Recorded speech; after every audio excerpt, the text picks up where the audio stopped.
So hello mga kaibon, so nandito tayo sa aking aviary at magha-harvest tayo ng mga alaga nating mga inakay na bagong babana. So yung iba medyo natagalan ulit pero at least yan magha-harvest na tayo kasi may inakay na naman yung mga parents nila. So pangatlong harvest na naman itong taon na to. So ayan, isimulan na natin.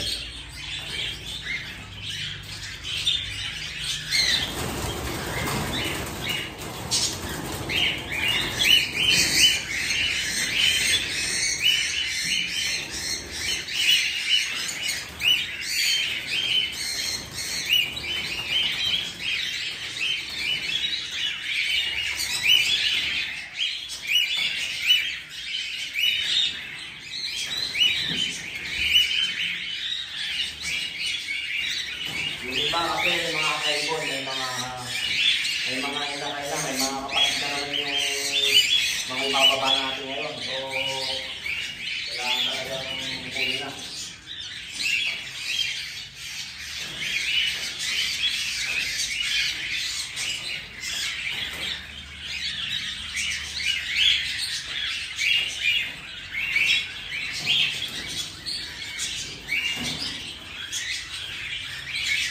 Yung iba, sinecheck natin kung pwede nang kunin. So, halimbawa nito, medyo mahina pa.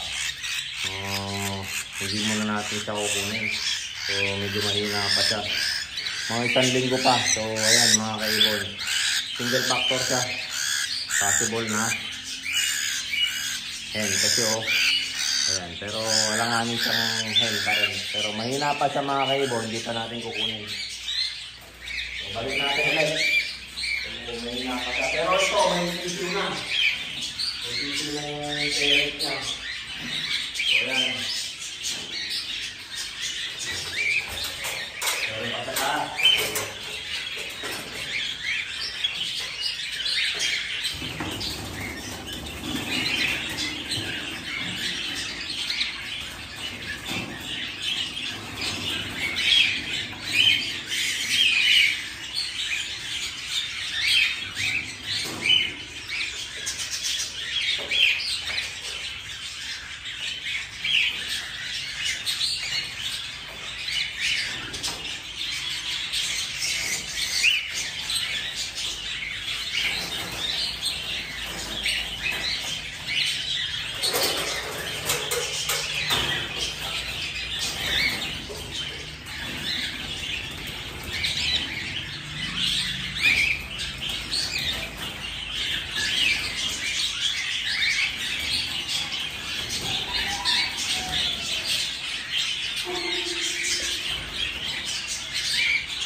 So ayan mga kaibon, nahirapan akong tignan kung sino yung parent. So minsan kasi nalilito kasi magkasinlaki na sila.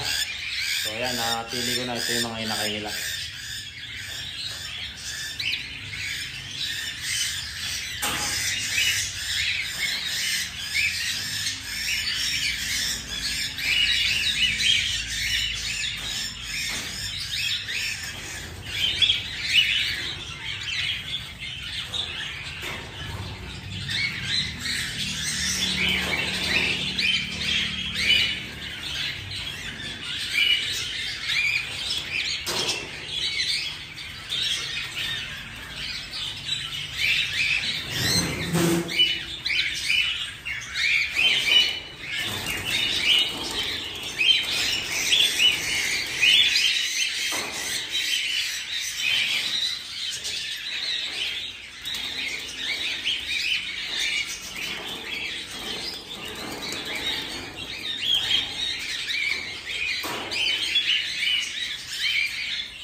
ayan, lipat naman natin dito sa kabila.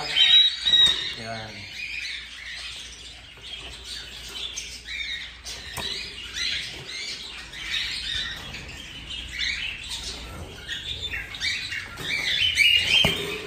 Set muna natin.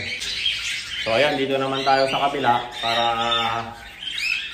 makuha na natin yung mga ibang inakay dito.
So ayan mga kaibon, so tignan natin yung mga na-harvest natin, itong pangatlong harvest natin itong taon na to.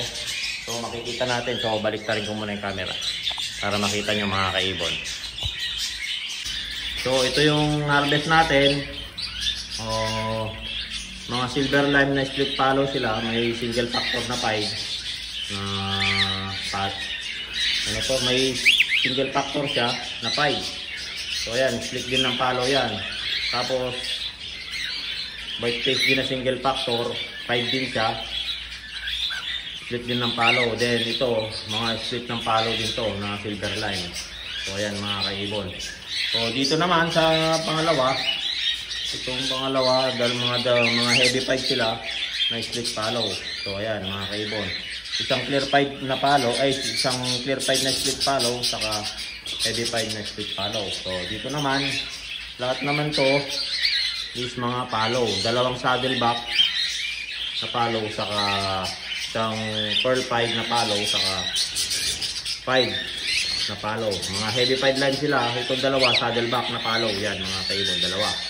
So dito naman, isang heavy pipe na palo, ay heavy pipe na split palo, saka dalawang 5, isang pearl 5 na split palo, saka 5 na split palo. Mga heavy pipe line din yan mga kaibon. So dito naman, mga palo din to, heavy pipe line sila. So ayan mga kaibon, mga 5 sila na pearl, heavy pipe line. Ayan mga kaibon. So ayan, nang nakuha natin, ilan ba?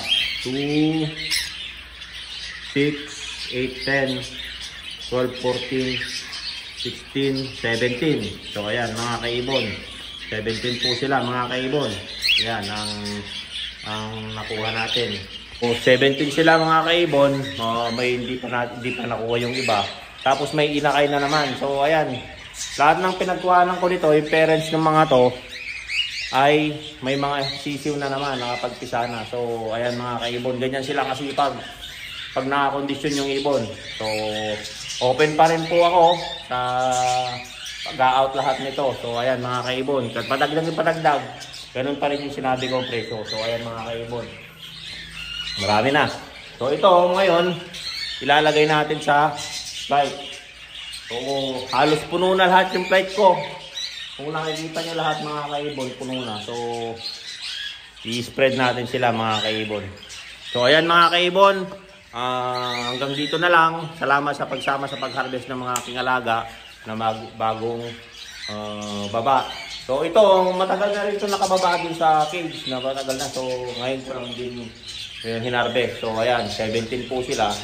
Dagdag na naman sa flight, dagdag pa kain. So kung gusto nyo pong Kapag bawas-bawas, PM nyo na lang po ako. So ayan mga kaibon, madali po akong kausap. Basta sa tamang pag-uusap lang po tayo mga kaibon. So okay, don't forget to subscribe my YouTube channel, Warren Palakpak Kaibon. Saka dun sa Facebook page ko, Warren Palakpak Kaibon. At saka sa Facebook ko, Warren Palakpak Mr. Tigasin. So ayan mga kaibon, pa-like and share na lang po. Pakipollow na rin po kung hindi po kayo nakapollow. Yan. So, marami na po tayong tip na naipopost dyan. So mag-PM lang po kayo kung anong gusto nyong itanong, ipopost natin. Habang hindi pa nakukuha po lahat yan, yung mga ibon ko, kung may kukuha man. So ayan mga kaibon. So pagpatuloy pa rin natin mag-breed habang walang kuhan. Pero kailangan na rin talagang makapagpahinga muna. Pero pinipilit ko lang, pero anong oras na naman, gabing-gabi na naman mga kaibon. So ganun talaga, galing trabaho. Tapos dito, pakain sa gabi. Sa susunod na araw naman ulit. So every other day po ako nagpapakain dahil po wala na tayong time. So ayan mga kaibon. So kung may katanungan po kayo, yung mga ibon ko rito, nakakatil, wala na pong normal. Ang pinaka-normal ko po mga kaibon is yung split follow na heavy pied lime or split follow na silver lime po sila. So ayan mga kaibon. So may mga emerald dito. Meron emerald na split follow, meron din mga gray. So ayan mga kaibon. So kung may magustuhan kayo, kung may hinahanap kayong ibon, pero wala na po akong normal, wala akong mga inos, wala akong mga normal na tail, puro split po sila. So ayan mga kaibon, split ng follow, split ng emerald, silver lime. So ayan mga kaibon. So meron din mga parakeet, mga crested, sa TCB, crested follow, mga rainbow materials, at mga baji. Yan, mga kaibon, marami tayo. Baka, yung mga baji natin doon, dito is mga Euro lime. So, hindi sila 100% na Euro. So, ayan. Kaya, Euro lime silang sila. May halo lang silang Euro. Pero malalaki sila mga kaibon. So, ayan mga kaibon, marami pong salamat. Hanggang sa muli. Paalam!